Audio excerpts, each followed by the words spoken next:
On a hérité d'un outil qui était prêt à l'emploi, hein, qui avait une belle réputation. On a racheté, il y avait 25 salariés. Rien qu'à Nancy, le mois dernier, on a fait 52 ou 53 fiches de paye. Donc on s'est un petit peu développé de différentes manières. En 2022, avant de partir sur autre chose, on a aussi eu le prix de l'accueil et du service, hein, donc, qui est venu récompenser la salle. Hein, donc c'est toujours le guide Michelin. Hein. Et c'est une première au monde, hein, ça on aime bien le dire pour se faire un peu mousser des fois, mais une première étoile et le prix de l'accueil et du service la même année. Généralement, le prix de l'accueil et du service, c'est pour les 2 et les 3 étoiles. Donc ça nous a vraiment conforté dans ce sentiment-là qu'on avait pris la bonne direction. Parce que justement, vous reprenez donc la maison dans le parc, 8 mois après, vous obtenez l'étoile. Voilà. Comment vous avez fait ça ? En travaillant, hein, encore une fois, moi je mets toujours la valeur travail au-dessus de beaucoup de choses, c'est-à-dire que tout ce qu'on fait, on le fait avec beaucoup d'humilité. On essaie de s'accompagner de gens qui partagent nos valeurs. On bosse, oui, c'est ce que je leur dis. Des fois, les gars sont fatigués, oui, je peux comprendre, on est tous fatigués. Mais on en est là aussi parce que moi, je ouvre la cuisine à 6h. À 6h, je lance les sauces. Les gars, quand ils arrivent à 8h30 ou à 9h, la sauce, elle est déjà moitié finie. Les pigeons sont déjà faits. La cuisine est toujours aussi nickel parce que comme je suis tout seul, j'en profite pour travailler proprement. Ce qui n'est pas toujours facile quand on est 50 à se partager un espace. Mais voilà, c'est le fruit du travail. Je ne suis pas meilleur qu'un autre, je n'ai pas cette prétention-là, mais je bosse. Voilà. Et en tout cas, très rapidement, vous ouvrez donc d'autres établissements. L'année 2022 est très riche. Hein. J'ai aussi le prix Grand de Demain du Goemio, prix Cuisinier de la Mer du Goemio. On a encore 2-3 autres distinctions sur notre cave aussi, notamment qu'on avait énormément renouvelée.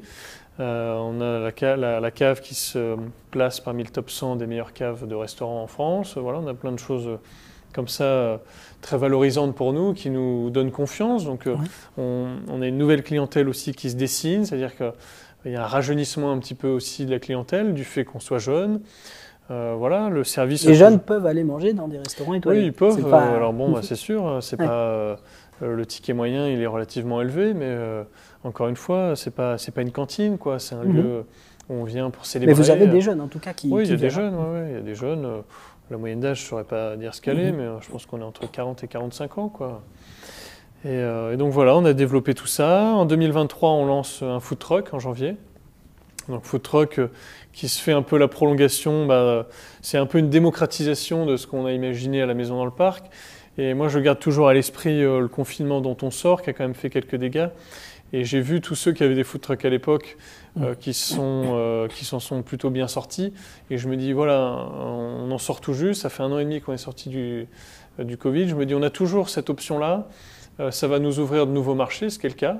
C'est-à-dire que maintenant, on a beaucoup de zones, des zones commerciales. On est au pied des entreprises. On est à Leroy Merlin, Decathlon. On est à Brabois, la clinique. On est à la Poste. On bouge beaucoup devant Leclerc. On fait de l'événementiel pour les privés, les mariages, les baptêmes, les bar mitzvahs, tout ce qu'on veut, les anniversaires. On fait les salons de la bière, salon du cheval. Donc c'est tout un nouveau domaine, on est plus proche presque du traiteur dans certains cas de figure.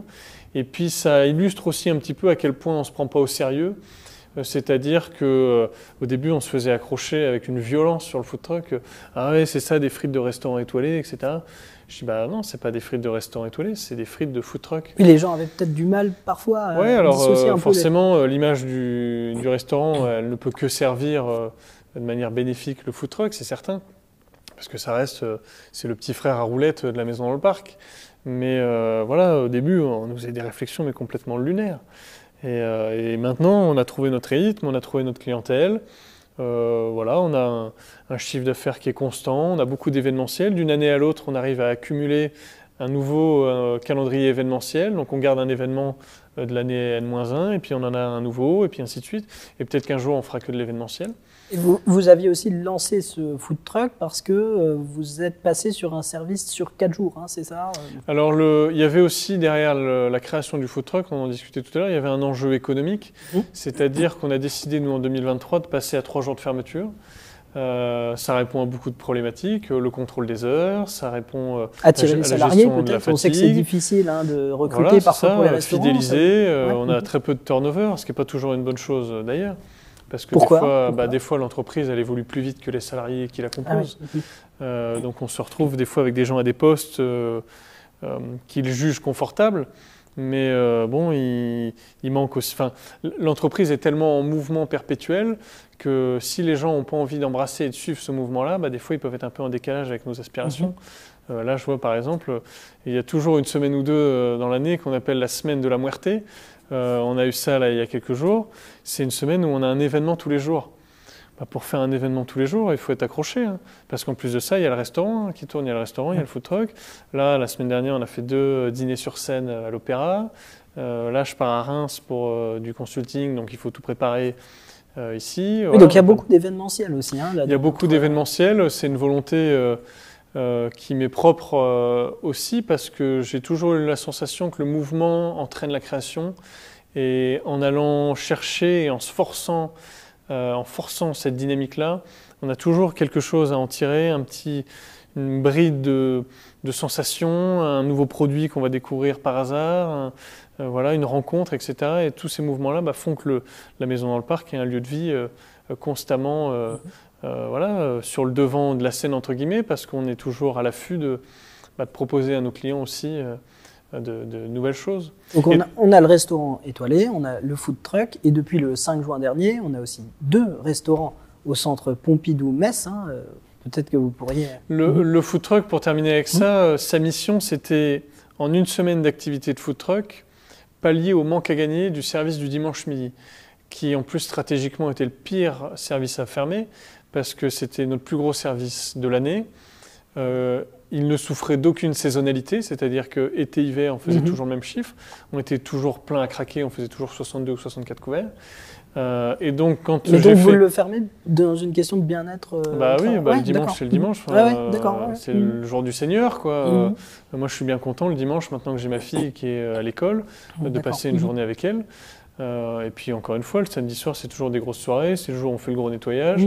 On peut traîner un peu, après on boit une bière, et puis la semaine est finie. Il y a toute une symbolique aussi dans ce jour de fermeture. Et on en est très satisfait parce qu'initialement, quand j'ai eu cette idée-là, on est ouvert 48 semaines dans l'année. J'ai fait le chiffre d'affaires du dimanche x 48. Quand on voit ça, on se dit... Et quand on prend l'année N+1 et qu'on regarde un petit peu les chiffres, on a fait une meilleure année, alors qu'on était fermé 48 services de plus. Donc c'est ça qui est assez paradoxal, c'est-à-dire que des fois on a des appréhensions et on regarde par le mauvais biais, et en fait c'était un choix qu'on ne regrette pas du tout. Et moi maintenant, quand on bosse des fois 5 jours par semaine, je dis putain, cette semaine on va bosser 5 jours, quoi. Et donc ça c'est pas toujours facile, et pour les jeunes aussi, parce qu'on a utilisé du coup ce dimanche-là comme un moyen de développer aussi un peu notre événementiel, c'est-à-dire que 8 dimanches dans l'année, on ouvre pour faire un service un peu exceptionnel. Et on fait par exemple à ces occasions-là nos déjeuners à 4 mains où on invite un autre chef étoilé. On va faire le dimanche de Pâques, la fête des mères, la fête des pères. On est déjà à 3, on rajoute là-dessus un jour férié. Et puis ça nous fait 4 mains dans l'année. Ça c'est super. Et puis ce jour-là, du coup comme il est acquis, c'est pas une concession que fait l'équipe. Ce jour-là, cette demi-journée, elle est récupérée dans la semaine qui précède. Ils vont par exemple pas travailler le mercredi ou le jeudi. Voilà. Et pour le centre Pompidou, ça s'est fait de manière très spontanée, très rapide, c'est-à-dire qu'en 8 mois, on venait me voir et 8 mois plus tard, on ouvrait. Ça s'est fait très rapidement. Moi, j'étais déjà dans les starting blocks, mais pour un autre projet. Je venais de boucler un business plan pour ouvrir au Japon, qui était déjà traduit en 3 langues, relié, qui avait été remis au maire de Kanazawa en main propre. On était en train de chercher un local, en train de chercher un responsable. Donc à 3 mois près, ça ne pouvait pas se faire. Et j'ai saisi l'opportunité parce que forcément, c'est plus près. Donc peut-être un peu par facilité, je ne sais pas. Mais le lieu était un lieu plein de challenges, avec un historique riche. Oui, on pourrait dire que c'est un lieu difficile pour un restaurant ou comment vous... C'est un lieu difficile parce que ce n'est pas un lieu qui est censé accueillir un restaurant. C'est-à-dire que travailler, avoir un restaurant dans un hôtel, oui. Un restaurant dans un centre de loisirs, ailleurs, dans plein de configurations différentes, oui. Mais dans un musée, ce n'est pas inné. Donc il y a des problématiques qui se dessinent, qu'il faut utiliser justement plutôt que les appeler problématiques comme des atouts. Donc nous, on a essayé de retourner un petit peu la tendance. On a réussi à résoudre des problèmes d'accessibilité qui avaient été soulevés par d'autres. On a réussi à rendre le lieu voilà, attrayant, attractif. Attractif avec la brasserie par une politique de prix qui fait de nous le restaurant de musée. Oumé, c'est ça qui veut dire la prune, la Mirabelle. Cette politique de prix a fait de nous le restaurant de musée le moins cher de France, donc ça on en est super fiers. C'est-à-dire que le midi, on n'a aucune entrée à plus de 9 euros. Les plats ils sont à 14-15 euros avec garniture. Donc voilà, c'est-à-dire que pour 25 euros, on a mangé copieusement. Donc ça, on est content. Et ça se fait encore une fois, c'est la prolongation de... tout le développement, il se fait de manière rhizomatique, il part de la maison dans le parc. Et c'est les racines de la maison dans le parc qui viennent nourrir les autres projets. Sans la maison dans le parc, rien n'est faisable.